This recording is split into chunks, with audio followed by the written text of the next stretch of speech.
जरांगे पाटलाच्या स्टेजवर जाणाऱ्या कुठल्याही आमदार खासदार मंत्र्यांनी कधीच म्हणले नाही की ओबीसी आरक्षणात ओबीसीला काही देऊ नका, ओबीसीचं आरक्षण रद्द करा, ओबीसीचा 1994चा 23 मार्चचा जी आर रद्द करा, असं कोणी म्हणलंय का? नाही. किंवा एखादे मंत्री जे येते आता विखे पाटील तिथं समितीचे अध्यक्ष म्हणून गेले, ते कधी म्हणले का ओबीसीला काही देऊ नका म्हणून त्यांनी एखादा मोर्चा काढला का? त्यांनी एखादी सभा लावली का ओबीसीच्या विरोधात?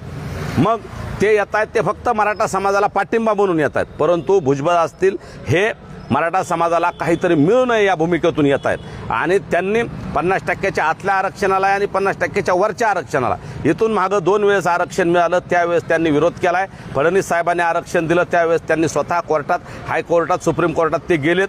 हायकोर्टात ते आरक्षण आम्ही टिकवलं होतं आमच्या वकील बांधवांनी आणि मराठा समाजाने, पण सुप्रीम कोर्टात भुजबळांनी, ससाने आणि अन्य वकील मोठी फौज लावून ते आरक्षण घालवलं आणि त्यांनी 50%च्या वरच्या आरक्षणामुळे मराठा ओबीसी वाद लागत नव्हता, ओबीसीला कुठला धोका नव्हता, तरीही ते आरक्षण घालवलंय.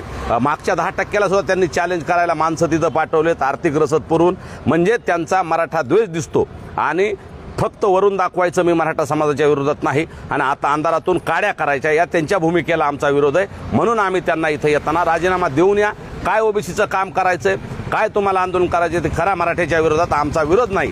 लोकशाही मार्गात सगळ्याला अधिकार आहे, परंतु एकीकडे मंत्रिपद घ्यायचं, समोर एक बोलायचं, पोटात एक आणि ओठात एक अशी भुजबळांची भूमिका आहे आणि त्या गोष्टीला त्यांनी आतापर्यंत केलेल्या मराठा द्वेषी कृत्यामुळे आम्ही त्यांना विरोध करतोय.